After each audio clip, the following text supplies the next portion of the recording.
6개월 만에 돌아왔습니다. 일부 예배 때는 꼭 처음 목사 안수 받을 때처럼 긴장을 했거든요. 그래도 지금 2부 예배가 되니까 조금 낫습니다. 근데 6개월 만에 설교하니까 감이 좀 떨어졌는지 아침에 1부 예배 때 설교가 상당히 길었어요. 2부 예배도 그렇게 될지 모르겠습니다. 예.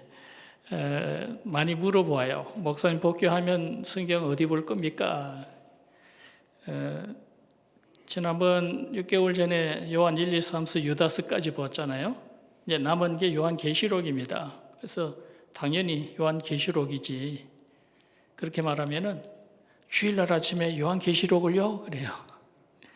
요한계시록 어렵다라는 거죠. 그리고 주일 아침 예배는 이 초신자들도 많이 오는데 요한계시록 너무 내용이 무섭지 않느냐 뭐 그런 얘기입니다. 그래도 봐야죠. 이 요한계시록은 66권 중에 제일 마지막 책이잖아요. 창세기가 제일 첫 번째 책이고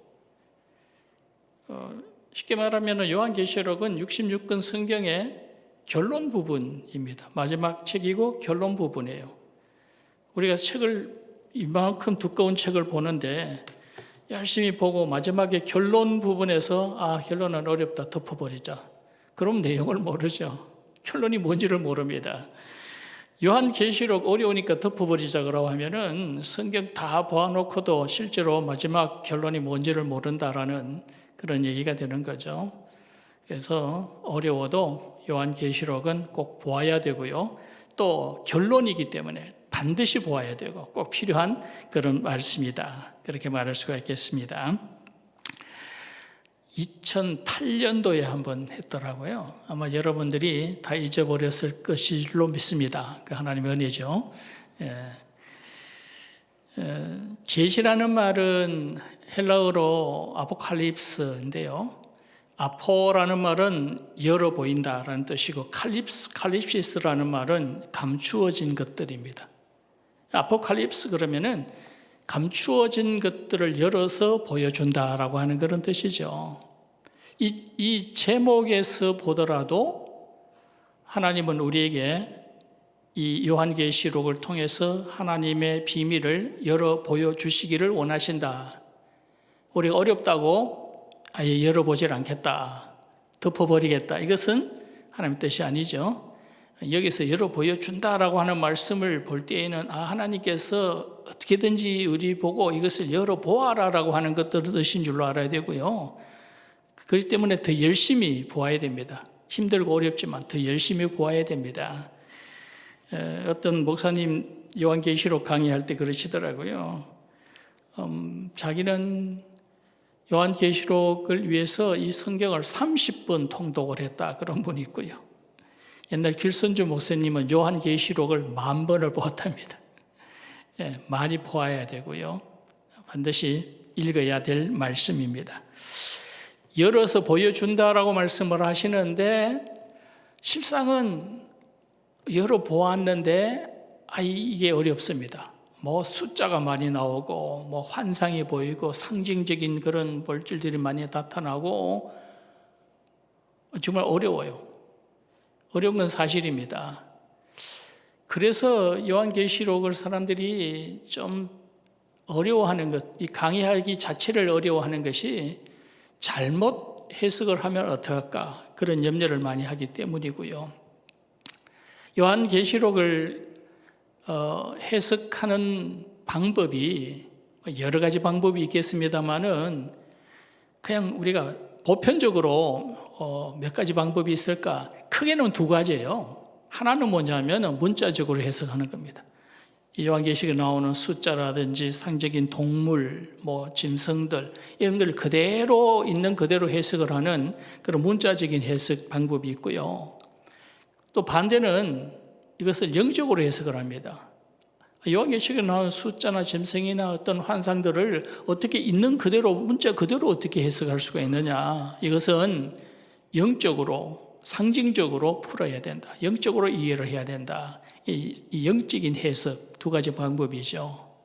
그런데 여러분들이 생각해 보세요. 내용이 완전히 달라집니다. 문자적으로 해석하는 거하고 영적으로 해석하는 거하고는 완전히 동과 서에 완전히 달라질 수가 있어요. 그렇기 때문에 문자적인 해석을 하는 요한계시록을 듣다 보면은 그쪽 방향으로만 가게 되고요.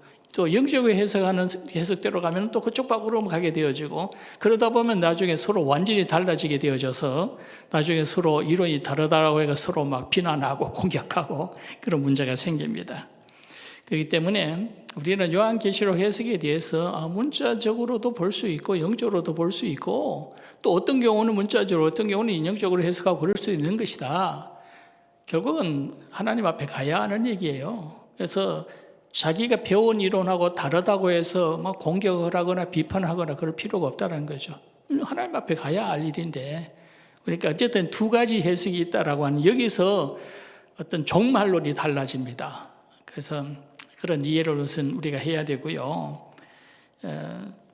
또 이제 한 가지 방법이, 해석 방법이, 또 다른 해석 방법이 하나 있는데, 그게 뭐냐면은 제 멋대로 해석하는 겁니다. 자기 멋대로. 그래서 이단들이 나오죠. 주로 이단들이 계시록을 많이 하는데, 계시록 이 해석을 자기 마음대로 멋대로 막 해석을 하고 자기한테 맞춰서 해석을 하고 그러다 보니까 그런 이단들이 많이 나오는데, 어떻게 요한계시록을 그렇게 푸느냐라고 말하면 그 사람들 얘기가, 정통교회 목사들도 어떤 사람은 이렇게 풀고 어떤 사람은 저렇게 푸는데 나는 내 방식대로 푼다, 그렇게 말하죠. 결국 우리는 요한계시록을 풀어갈 때에 어떻게든지 성경적인 근거를 가지고 풀어가야 된다는 거죠. 그래서 가능하면 성경 안에서 또 본문 안에서 찾아보고요. 또 문자적으로 풀 때는 문자적으로 풀고, 아니면 영적으로 풀어야 할 때는 영적으로 풀고, 우리가 좀 더 너그러운 마음을 가지고 해석해 나가는 그런 마음, 이해하는 마음들을 가지고 가야 될 줄로 믿습니다. 또 요한계시록을 너무 구조적으로 분명하게 요한계시록 구조가 이렇게 생겼으니까 이렇게 이해를 하고 그걸 암기하고 그럴 필요 없어요. 다 잊어먹습니다. 특히 6장에서 16장 사이에 보면은 일곱 일곱 나팔, 일곱 대접, 예수님 재림 전에 있을 여러 가지 징조들, 재앙들, 이런 것들이 반복해서 나옵니다. 비슷비슷한 내용들이 나오는데 그 구조가 참 복잡해요. 그건 너무 정확하게 이해하고 외우려고 할 필요가 없어요. 어차피 그 모든 것들이 다 문자적으로 이해할 것이 아니기 때문에 우리는 다만 그 속에서 하나님이 우리에게 무엇을 말씀하시려고 하시는가, 그것만 찾아보면 된다는 거죠. 그래서 너무 어렵고 복잡한 부분들은 그냥 축소해서 적당하게 넘어가고요. 다만 이 계시록을 통해서 하나님이 내게 주시는 말씀이 무엇인가, 무엇을 말씀하시려고 하시는가, 이것을 깨달아 알고 그 뜻에 따라가는 그런 믿음의 사람들이 되어지기를 원합니다. 오늘 요한계시록 1장이니까 아무래도 좀 서론 부분입니다. 서론 부분이고 해서 요한계시록의 배경, 이런 목적, 이런 부분들을 좀 다루고 가야 되겠습니다. 그래서 오늘은 좀 설명을 좀 많이 하는 그런 시간이 될 줄로 압니다. 자, 첫 번째, 우선 이 요한계시록의 수신자, 다시 말하면 1세기 초대교회 성도들의 형편이 어땠는가라고 하는 것, 이것을 한번 먼저 찾아보도록 하겠습니다. 자, 이 요한계시록의 수신자는 아시아의 7교회, 4절 말씀, 4절 앞에 보면 요한은 아시아에 있는 7교회에 편지하노니, 그렇게 되어 있죠. 그 7교회는 11절에 보면은 에베소, 스무나, 버가모, 두아디라, 사데, 빌라델피아, 라오디게아 7교회, 그렇게 되어 있습니다. 이 요한계시록을 써서 제일 먼저 전달하는 교회는 바로 소아시아에 있는 7교회이다. 그런데 하필이면 왜 그 7교회이냐? 그러면 이 소아시아에 있는 7교회만 이 계시록을 보라는 얘기냐? 아니겠죠? 이 계시록을 주신 것은 모두에게, 우리에게 다 주시는 건데, 7교회라고 하는 것은 7은 완전 숫자입니다. 사실은 그 시대에 있는, 역사적으로 보면은 1세기의 교회, 모든 교회 성도들, 또 더 나가서 다음 세대, 미래, 우리에게까지, 우리에 있는 우리 현재의 모든 교회의 성도들에게 주시는 말씀이다. 그렇게 보아야 된다라는 말씀이고요. 1세기 그 당시 이 계시록을 받을 그 당시에 성도들의 상황이 어땠느냐 아시죠? 1세기. 지금 요한계시록이 기록되어진 것이 AD 95년경인데 1세기 말입니다. 이때의 성도들의 형편은 어떠했느냐? 굉장히 어려웠습니다. 환난과 핍박, 온갖 모함, 술수, 어려운 문제가 있으면은 그리스도인들에게 다 책임을 전가시켜버리고 핍박을 하는 바로 그런 상황이었었다.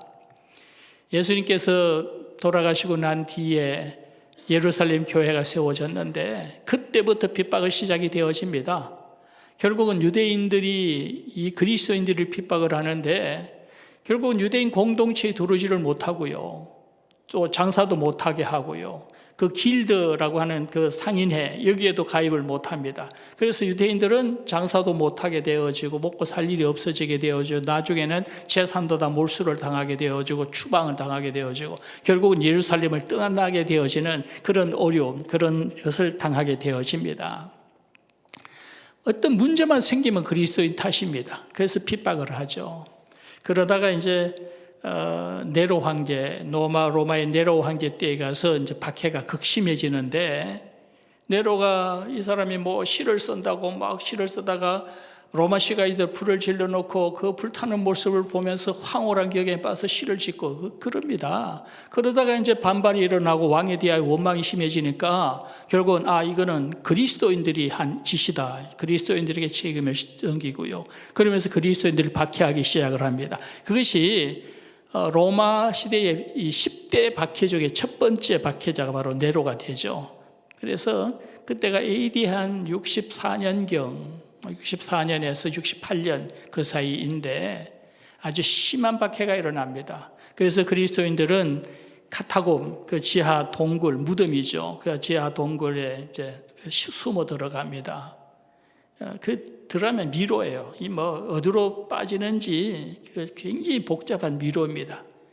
한쪽에는 시체가 이렇게 있고 또 한쪽에는 또 이런 빈 공간이 있으면 거기에 또 성도들이 모여서 예배도 드리고 그러는데 로마 정부에서 이 기독교인들을 잡으려고 해도 그 속에 들어가 버리면 찾을 수가 없고 따라 들어가면 자기들은 길을 잃어버려요.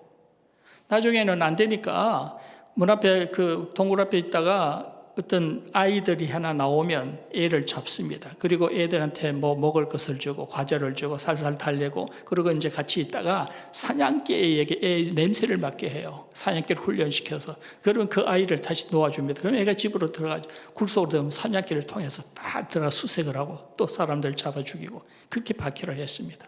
그게 이제 네로 황제 때의 박해였고요. 그 다음에 이제 오늘 이 요한계시록을 쓸 때의 황제가 도미티안 황제인데 네로 황제 후에 세 번째 황제죠. 이 도미티안 황제는 성격이 좀 별납니다. 정신적으로 좀 문제가 있는 사람이에요. 이 사람은 그냥 황제 숭배에서 끝나는 것이 아니고 나중에는 황제를 신성화합니다. 그래서 사람들에게 자기를 부를 때에 신이라 불러라. 도미니우스의 데우스라고 얘기해요. 도미니우스는 주님이라는 뜻이고 데우스는 하나님이잖아요. 자기를 부를 때 우리 주 하나님, 우리 주 나의 신이시여 이렇게 불러라고 해서 그것을 원로원을 통해서 공식적으로 공포를 합니다. 로마의 지하에 있는 모든 국가에다가 그것을 공포를 하죠. 문제는 기독교인들이 문제입니다. 기독교인들은 그걸 인정할 수가 없어요. 우리 하나님은 유일하신 하나님, 전능하신 하나님 그 한 분뿐인데 어떻게 사람에게 우리 주 하나님이라고 부를 수 있느냐? 기독교인들은 절대로 그럴 수가 없죠. 그러니까 결국 도미티안은 자신이 말하는 자신을 왕으로 신으로 만들려고 이것을 반대하는 그리스도인들에 대하여 악심을 갖게 되고요. 모든 그리스도인들을 다 죽여라. 이 기독교를 말살하는 그런 정책을 만듭니다. 그래서 네로는 로마 안에서 일어난 그런 박해였지만 이 사람이 이제 제2대 10대 박해자 중에 2대 박해자가 되는데 로마 치하에 있는 모든 나라, 모든 국가의 모든 그리스도인들을 박해하는 그런 박해로 퍼져나가게 되어지죠. 특히 에베소의 그리스도인들이 많은 박해를 받습니다. 로마에서 쫓겨난 그리스도인들이 에베소로 많이 갔죠. 그러다 보니까 또 에베소가 그 당시에는 로마 도시 3대 도시 중에 세 번째 도시입니다. 첫 번째 도시 로마고 그 두 번째는 알렉산드리아고 세 번째가 에베소인데, 에베소에 있는 기독교가 사실은 거기에 기독교인 교회가 제일 많고 기독교인들이 많았어요. 그러다 보니까 에베소에 대한 핍박이 아주 심했다라고 볼 수가 있죠. 이 도미티안이 그렇게 기독교를 심하게 박해를 하게 되어지다 보니까 모든 그리스도인들은 점점 더 힘들고 어렵게 되어집니다. 콜로세움을 만들었는데, 콜로세움은 도미티안 앞에, 도미티안 형인 그 디도 황제가 완공을 했는데요. 여기는 이제 물론 사람들을 즐겁게 하려고 거기에서 뭐 검투사들을 내보내서 검투를 시키고 뭐 사람들을 죽이고 환호를 하고 그렇게 하다가 결국은 도미티안 때는 기독교인들을 학살하는 장소가 되어집니다. 그 콜로세움이. 사람들 기독교인들 거기다 풀어놓고 사자를 풀어 물어 뜯어 죽이게 만들고 화형식을 하고 그렇게 하죠. 1세기 때에 그리스도인들은 엄청난 박해를 당하고 고통을 당하는 그런 삶을 살아왔습니다. 바로 그때에 이 요한 계시록이 주어진다는 거죠. 1세기 말에 이 그리스도인들의 고난, 그 핍박, 그런 아픔 얼마나 컸을까? 얼마나 힘들었을까? 그런데도 그들은 만나면 어떻게 인사합니까? 샬롬, 샬롬, 평화라고 얘기하죠. 주께서 평강 주시기를 원합니다. 당신에게 위로하시기를 원합니다. 평화, 샬롬 이렇게 인사를 합니다. 또 다른 인사는 뭐죠? 마라나타, 주 예수여 어서 오시옵소서. 이 마라나타는 말 원래 원문 해석을 보면은 이것은 주께서 가까이 계신다 그런 뜻이고요. 주님 오실 날이 가까웠다 그런 뜻입니다. 그런 엄청난 그런 박해와 핍박, 그런 어려운 환난 그 속에서 그들이 만나면 서로 주님이 가까이 계십니다. 주님 오실 날이 멀지 않습니다. 평화를 원합니다. 이렇게 서로 인사를 나눴다라는 거죠. 오늘 우리가 참 어려운 시대를 살아갑니다. 이런 코로나라고 하는 이 상황이 참 우리 모두를 피곤하게 만들고 정말 어렵게 만들고 있는데 한번 생각해 보시기 바랍니다. 초대교회, 1세기 말에 초대교회 성도들이 당한 아픔, 그들이 당한 고난, 오늘 우리가 그것과 비교할 수가 있을까? 우리가 먹고 사는 게 아무리 힘들다고 해도, 코로나가 아무리 우리를 불안하게 우리가 만든다고 해도 1세기 말에 그 초대교회 성도들이 당했던 그런 아픔과 고난, 이것과 비교할 수가 있을까? 비교가 안 됩니다. 우리는 정말 아무것도 아닙니다. 너무 편안하게 살아갑니다. 그런데 참 이상한 것은 초대교회 성도들은 그런 어려움과 아픈 슬픔 속에서 그런 참 고통 속에서도 그들을 만나면 위로하고 격려하고 주께서 가까이 계십니다. 평강을 원합니다. 주께서 평화 주시기로 이렇게 서로 위로하고 격려했어요. 그런데 우리 시대에 살아가는 그리스도인들을 보면은 별것도 아닌 문제 가지고 서로 삐치고 서로 비난하고 공격하고 판단하고 그냥 이상하죠. 뭐가 그렇게 힘들고 어렵다고 그냥 불평하고 모든 책임을 딴 사람한테 자꾸 전가하고 책임을 떠넘기고 그리고 욕을 하고 이런 모습을 살아가고 이해가 안 된다. 왜 그럴까? 물론 이해가 되는 법도 되기도 합니다. 아마 초대교회 성도들은 너무 힘들어서 너무 힘들고 너무 어려우니까 자기들이 정말 마음이 하나가 돼 서로 위로하고 서로 격려할 수밖에 없었던 그런 상황이 아닐까. 그래서 그들은 그 속에서 오히려 서로의 위로자가 되어진 것이 아닐까. 오늘 우리 현대교회 그리스도인들이 정말 사랑하지 못하고 남을 위로하지 못하고 정말 남을 위해서 눈물 흘리지 못하는 이유가 뭘까? 너무 편해서. 너무 편하게 살다 보니까 너무 이기적이 되어지고 다 자기 중심이 되어지고 그러다 보니까 그런 것이 아닌가. 어떻게 보면은 초대교회 성도들이 참 복된 사람들이었구나.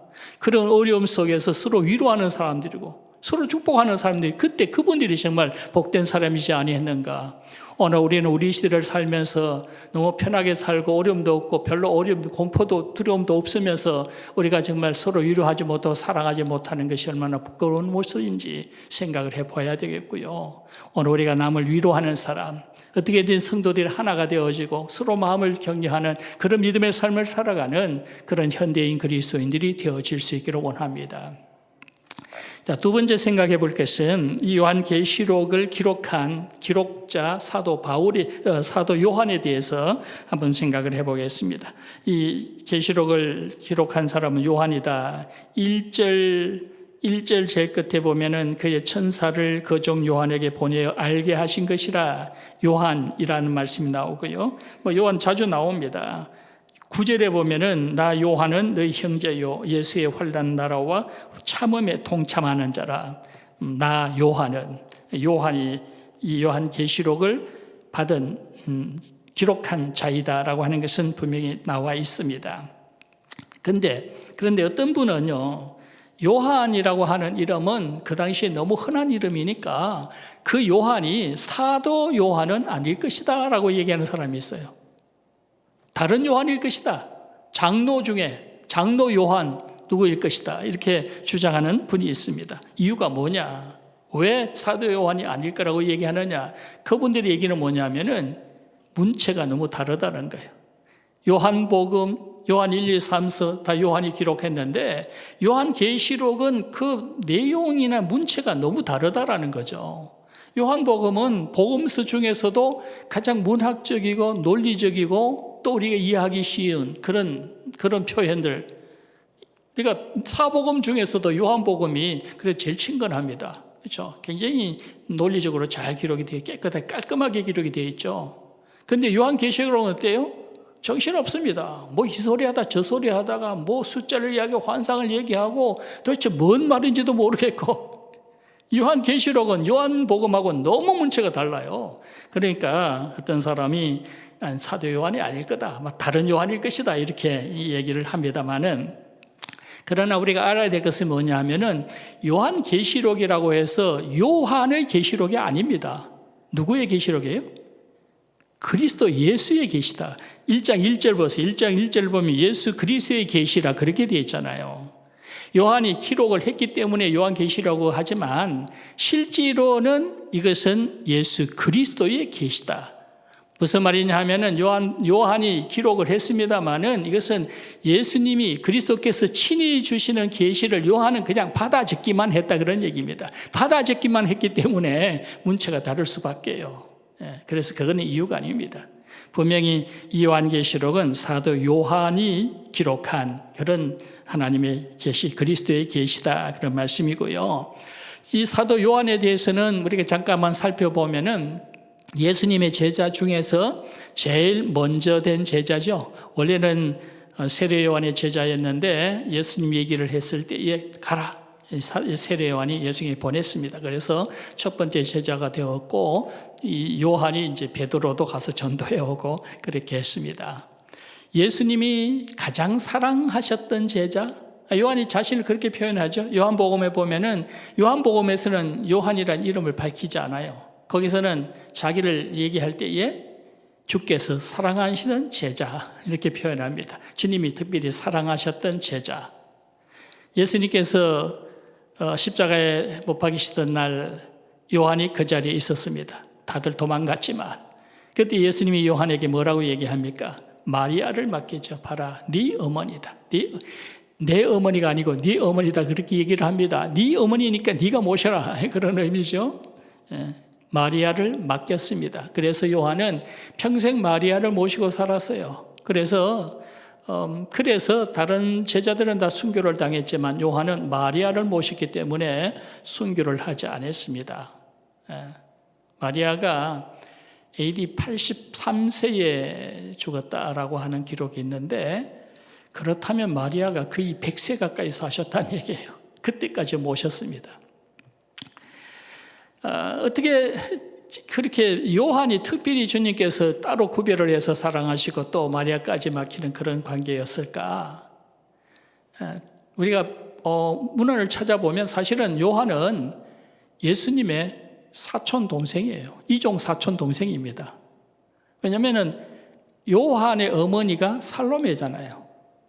살로메가 누굽니까? 마리아의 여동생이에요. 예수님의 이모입니다. 사실은 이종 사촌이에요.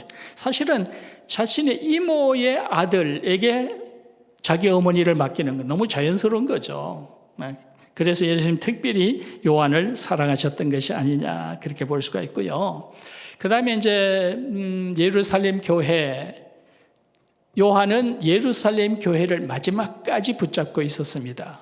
그래서 바울 사도가 이 선교 여행을 다닐 때에 요한을 예루살렘 교회의 기둥 같은 자다 이렇게 표현을 했잖아요. 예루살렘 교회를 지키고 있었습니다. 그러다가 에베소로 이주를 가죠. 에베소로 이주를 갔는데 정확한 연도는 잘 모르겠습니다만은 60년 중반쯤에 마리아를 모시고 에베소로 이주했다 그렇게 기록이 되어 있는데 무슨 일이 있었느냐 하면은 AD 60년에 유태인들이 로마 정부에 항거하는 쿠데타를 일으켰어요. 물론 실패했지만 그 바람에 로마가 유태인들 학살을 합니다. 유태인들에 대해서 엄청난 대대적인 그런 박해를 하는데 유태인들이 모여서 하는 예루살렘 유선이죠. 예루살렘을 아주 초토화를 시킵니다. 그때에 요한이 마리아를 지키기 위해서 이 터키 땅 소아시아 에베소 지역으로 이주를 했다라고 하는 그런 문헌이 나옵니다. 그러면은 에베소 교회는 어떻게 되어지느냐? 에베소 교회의 감독으로 그럼 있었느냐라고 하는 얘기. 여러 해설들을 볼 때에 AD 70년에서 100년 사이에 에베소 교회를 요한이 목회를 했다 이렇게 기록한 데가 있는데 제가 좀 더 찾아보니까 조금 다른 것 같아요. 사도 요한이 에베소 교회 사역을 담당한 것이 디모데의 후임자로 사역을 했다. 다들 그렇게 이해를 많이 하는데 아닌 것 같아요.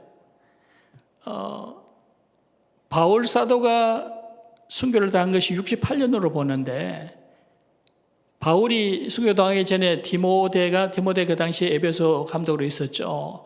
그 디모데에게 편지를 보낼 때에 겨울 되기 전에 내게 와라. 순교를 예상한 거죠. 근데 그때가 겨울이었어요. 그래서 디모데가 바로 못 갔습니다. 그 다음 이듬해 봄에 갔는데 이미 바울 사도는 순교를 당했죠. 근데 그 이후에 기록이 없어요, 성경에. 그 이후에 기록이 없기 때문에 그래서 많은 사람들은 디모데가 로마로 가고 그 다음에 사도 요한이 에베소에 있으면서 에베소 교회를 맡은 것이 아니냐 이렇게 보는데 그건 아닌 것으로 봅니다. 왜냐하면은 디모데가 돌아왔어요. 로마에서 돌아왔습니다. 돌아와서 에베소 사역을 계속했습니다.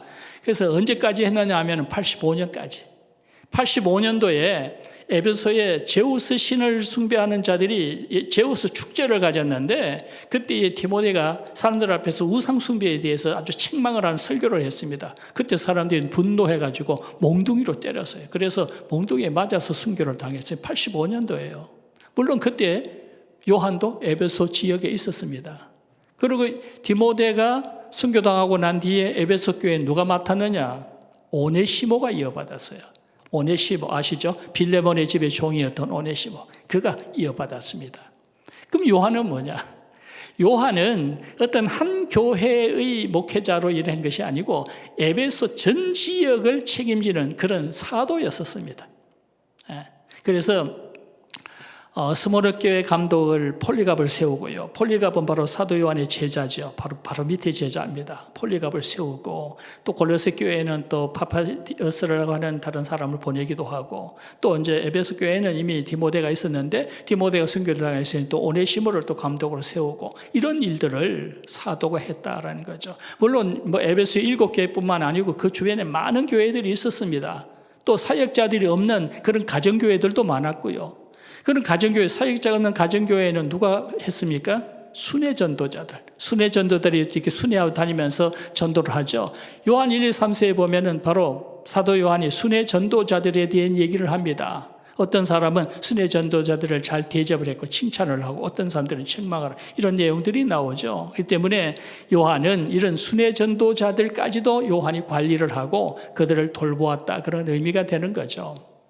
많은 에베소 지역엔 많은 교회가 있었는데 또 사역자가 없는 교회도 많고 그럴 때에 사도 요한이 에베소 지역에 와 있을 때에 사람들은 마지막 사도 다 순교를 당한 마지막 사도가 자기들에게 왔을 때에 사람들은 다 그를 바라보았고 의지하게 되어지고 문제가 있으면 찾아오고 상의를 하고 그랬다는 얘기죠. 그래서 디모데의 후임자 이런 개념이 아니고 에베소 전 지역을 책임지는 그런 사도의 역할을 감당했고, 또 에베소 지역만 아니라 흩어져 있는 모든 그리스도, 로마에 있는 성도들, 예루살렘 성도들, 모든 지역에 있는 성도들이 마지막 남아있는 예수님의 제자 사도 요한을 바라보고 그를 의지하는 그런 모습이었다, 그런 말씀입니다. 요한은 마지막까지 모든 성도들에게 위로가 되고 그들이 의지할 기둥이 되고 그들에게 격려의 말씀을 하시는 바로 그런 제자였다. 아까 9절의 말씀을 다시 보면은 나 요한은 너희 형제요 예수의 환난과 나라와 참음에 동참하는 자라. 나는 너희의 형제고 너희가 당하는 고난에 함께 동참하는 자이다, 이렇게 말하잖아요. 엄청난 친근감을 느끼죠. 정말 사랑하는 마음이 거기서 이렇게 묻어나오는 그런 표현입니다. 우리가 그런 사도 요한을 한번 상상해 보세요. 나이가 지금 90이 된 정말 노사도입니다. 90이 된 노사도인데 흩어져 사는 그런 그리스도인들에게 나는 너희 형제다. 나는 너희가 당하는 그 고난에 동참하는 자다. 나와 함께 가자. 그들을 위로하고 그들을 위로하면서 격려하는 이런 그 노사도의 모습을 보였다라는 거죠.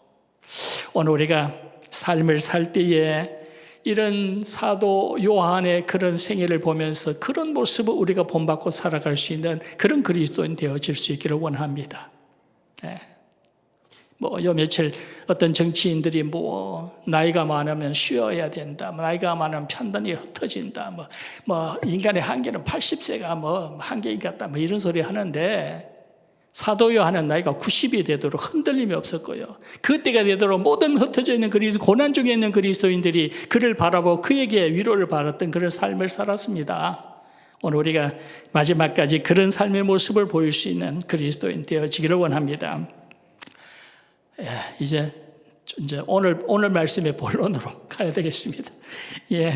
요한계시록의 목적은 무엇인가? 왜 이 요한계시록을 그 시대에 이 고난당하는 성도들, 정말 이런 정말 삶의 위협을 느끼는 이런 성도들에게 요한계시록을 주신 근본적인 목적이 무엇일까? 17절 말씀 보겠습니다. 17절, 내가 볼 때에 그의 발 앞에 엎드려져 죽은 자같이 되며 그가 오른손을 내게 얹고 이르시되 두려워하지 말라. 나는 처음이요 마지막이니 두려워하지 말라, 그렇게 말씀하십니다. 요한에게 손을 얻으시며 주님께서 두려워하지 말라. 요한은 모든 교회를 대표해서 이 계시의 말씀을 받은 겁니다. 주님께서 요한에게 두려워하지 말라고 하신 말씀은 사실은 그 당시 초대교회 모든 어려움 당하는 고난 당하는 성도들에게 두려워하지 말라는 말씀이고요. 이 계시록을 주시는 목적, 이 목적 자체가 어려움 속에 있는 두려워하는, 고통 속에 있는 그런 성도들에게 위로를 주시려고 하시는 그런 말씀이다, 그렇게 우리가 볼 수가 있는 거죠. 초대교회 성도들이 그런 박해와 환난, 어려움 속에서도 그들은 서로 위로하고 샬롬, 마라나타 이렇게 했는데, 물론 그들이 현실이 너무 어렵고 너무 어떤 박해가 두려워서 벌벌 떨면서 신앙생활을 포기할 만큼 그런 공포 속에 이런 거는 물론 아니었습니다. 그런 건 아니지만, 그러나 현실이 어려웠다. 정말 현실이 너무 정신적으로 정말 안정을 얻을 수 없는 그런 삶의 모습이었고요. 정말 한치 앞을 내다볼 수가 없고 자식들이 남들이 어떻게 되어질까, 정말 그것도 염려가 되어지고요. 더 큰 것은 언제 주님이 오시느냐는 거예요. 우리는 서로 주님이 오실 날이 멀지 않았다, 정말 우리가 주님 앞에 좀 더 주님 가까이 가, 이렇게 서로 위로를 하는데, 그런데 그 주님이 언제 오시느냐, 얼마나 답답한 그런 상황이냐는 거죠. 그래서 이들은 사도 요한만 쳐다봅니다. 예수님의 마지막 제자 사도 요한만 바라봐요. 사도 요한이 우리에게 어떤 말을, 주님 언제 오신다고 얘기할까? 사도 요한은 알 거 아니냐, 그러는 거죠. 그때에 사도 요한에게 주시는 말씀, 두려워하지 말라. 두려워하지 말라. 모든 흩어져 있는 그리스도인들에게 전해라. 두려워하지 말라고 전해라. 그런 의미가 되는 말씀인 줄로 믿습니다. 두려워하지 말아야 할 이유가 뭘까요? 왜 우리는 이런 어려운 현실 속에서 어떤 박해가 있어도 두려워하지 않아야 되느냐? 두려워하지 않는 이유가 뭐냐? 오늘 말씀해 보면은 13절 앞에 촛대 사이에 인자 같은 이가 발에 끌리는 옷을 입고 가슴에 검띠를 띠고 촛대 사이에 그런 말씀이 나오고 16절 보면 그의 오른손에 7별이 있고 그런 말씀이 나옵니다. 촛대 사이에 두루 다니시고 그의 오른손에 7별이 있다. 그런데 20절의 말씀에 보면 그 해석이 나옵니다. 내가 본 것은 내 오른손 7별의 비밀과 7금촛대라. 7별은 7교회의 사자요 7촛대는 7교회니라. 그렇게 되어 있죠. 자, 무슨 얘기입니까? 그리스도께서 지금도 교회 사이를 두루 다니시며 성도들 사이를 두루 다니시며 살펴보시고 또 이 7별은 7교회의 사역자를 말합니다. 하나님께서 교회를 다스리실 때에 이런 사역자들을 사용하시고 그들을 통해서 또 성도들을 돌아보시게 하시는 그 일을 하시는데 바로 주님께서 그 일에 직접 관여를 하신다는 거죠. 왜 우리가 두려워하지 않아야 되느냐? 우리가 두려워하실 이유가 뭐냐? 바로 주님이 우리 곁에 계시고 교회 사이를 두루 다니시고 성도들을 불꽃 눈으로 살펴보시며 살펴보시고 우리를 다 돌보신다는 거죠. 그렇기 때문에 우리가 두려워하지 않아야 된다. 우리가 이런 믿음을 가지고 살아가야 될 줄로 믿습니다.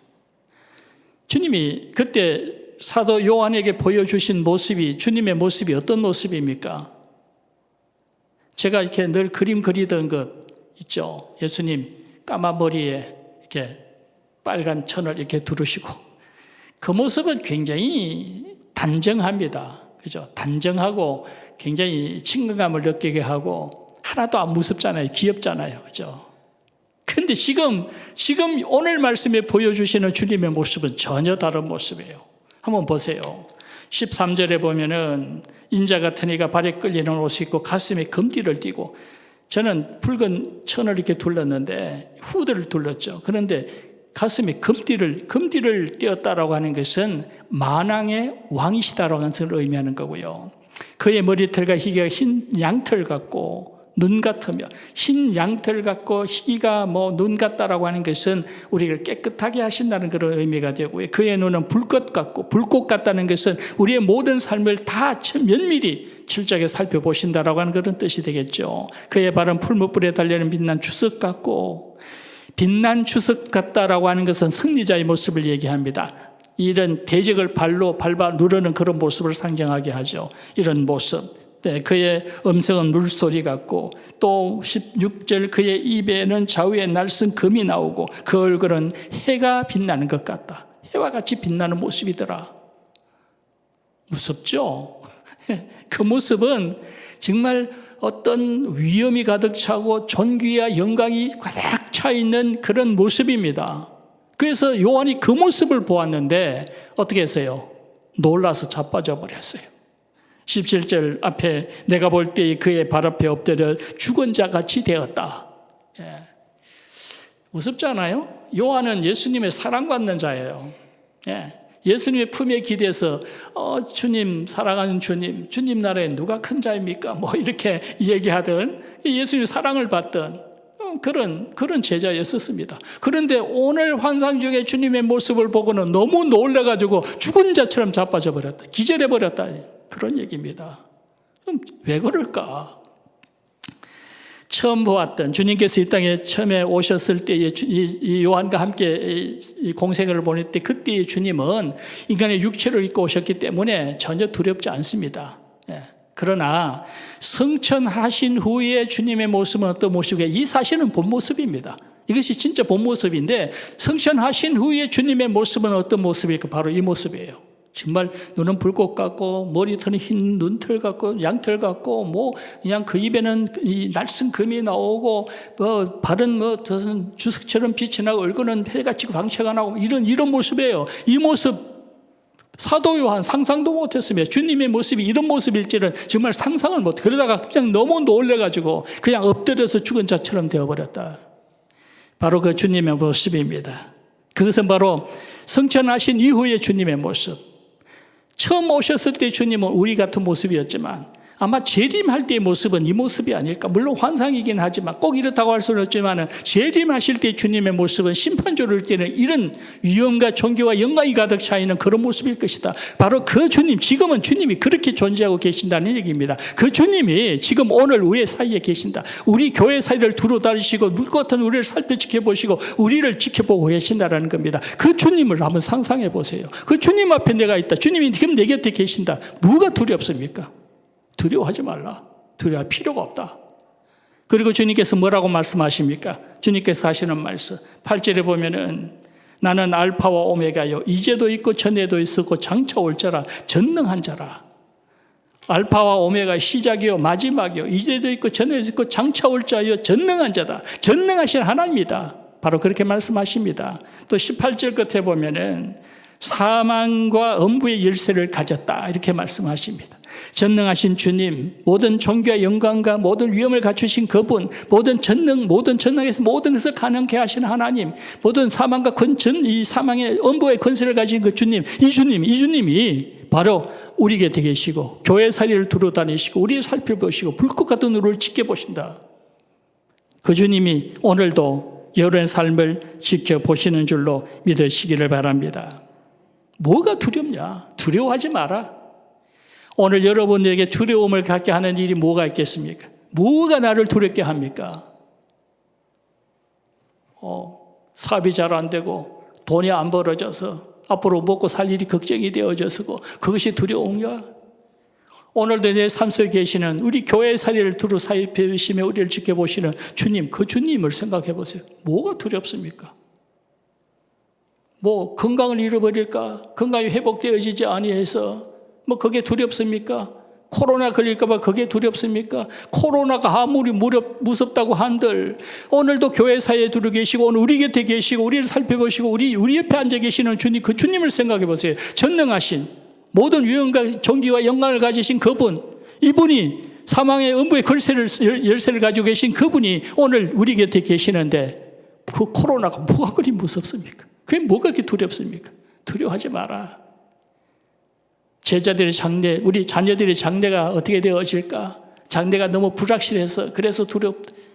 주님이 지켜보십니다. 주님께서 세상 끝날까지 존귀와 영광 모든 영광을 가신 주님께서 세상 끝날까지 우리 자녀들 삶 속에 함께 하신다고 말씀하시고 계십니다. 뭐가 두렵습니까? 두려워하지 마시기 바랍니다. 그분 앞에서는 불가능한 일이 없는 줄로 믿으시기를 바랍니다. 상상을 하세요. 늘 제가 그려주는 그 옛날의 그림, 그 그림만 말고요. 그 이후에 성천하신 이후에 주님의 모습, 오늘 이 계시록은 그 모습을 머릿속에 상상해 보시기 바랍니다. 그 주님이 오늘도 우리 곁에, 우리 교회 사이에 또 사역자들을 들어 사용하시면서 우리의 삶 속에 들어와 계시고 우리의 모든 삶을 지켜보시고 간섭하십니다. 두려워하지 마시기 바랍니다. 두려워하지 말라. 계시록의 바로 목적이 바로 그런 겁니다. 유치한 예를 하나 들어볼게요. 제가 휴가 기간 동안에 이제 집도 짓고요, 뭐 축대도 쌓고 화단도 만들고 뭐 돌로 이렇게 축대 쌓는 거 직접 손으로 다 하고요, 또 밭도 가꾸고 풀도 뽑고 막 이런 일을 많이 했는데 제가 평생 안 했던 일이잖아요. 평생 안 했던 일인데 막 맨날 괭이질을 하고 삽질하고 이랬더니 손이 갑자기 문제가 생겼어요. 손 힘줄이 염증이 생겨가지고 손이 이게 오그라들지를 않아요. 이게 뻣뻣해져가지고 아프기도 하고. 그래서 정형외과 갔더니 이걸 가지고 무슨 방아쇠 현상이라고 그래요. 흔히 그렇답니다. 잘 안 낫는데요. 이게 잘 안 낫는다고. 그러면서 뭐 소염제를 먹으면 좀 낫긴 하겠지만 그게 많이 먹어야 되기 때문에 신장에 무리가 갈 것이다. 뭐 이런 소리도 하고요. 잘 안 낫는다고 그 소리만 듣고 왔어요. 근데 어느 날 잠을 자는데 이게 손가락이 아파서 잠을 깼어요. 이게 우리하고 이게 손이 이렇게 이렇게 오그라들지도 안 하고. 그런데 갑자기 막 두려운 마음이 생겼어요. 걱정이 왔어요. 이거 이러다가 완전히 안 낫고 이렇게 굳어버리면 어떡하지? 손이 이러니까 뭐 물건을 잡는데도 제대로 안 잡히고 글씨도 못 쓰겠고 저한테는 아주 치명적인 문제가 됩니다. 갑자기 마음이 막 불안해지고 두려운 마음이 확 밀려오는 거예요. 그래서 자다 말고 일어나서 손잡고 기도했어요. 하나님, 긍휼 베푸시기 원합니다. 전능하신 하나님, 치유하시기 원합니다. 한참 기도하고 이렇게 나오니까 갑자기 그 들은 걱정하고 두려운 마음이 싹 없어져, 싹 깨끗하게 없어져 버려요. 참 신기해.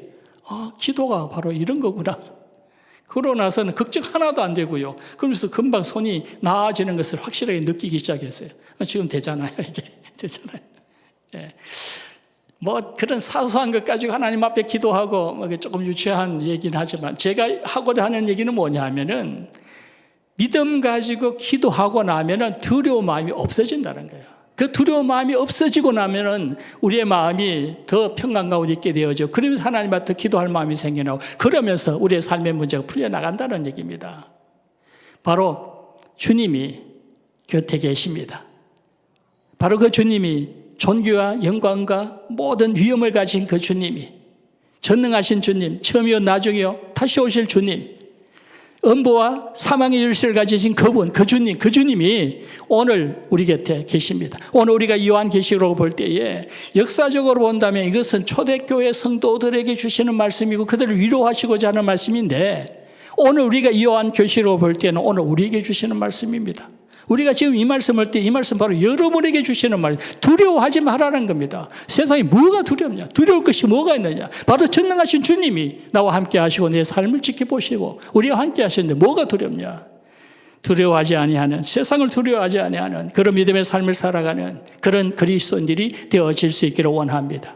요한계시록 괜히 보는 것이 아닙니다. 바로 그런 소망을 갖기 위해서, 그런 위로를 갖기, 그런 믿음을 갖게 하기 위해서 우리에게 주시는 말씀, 이 말씀을 날마다 묵상하며 살아가는 그리스도인들이 되어질 수 있기를 원합니다. 기도하겠습니다.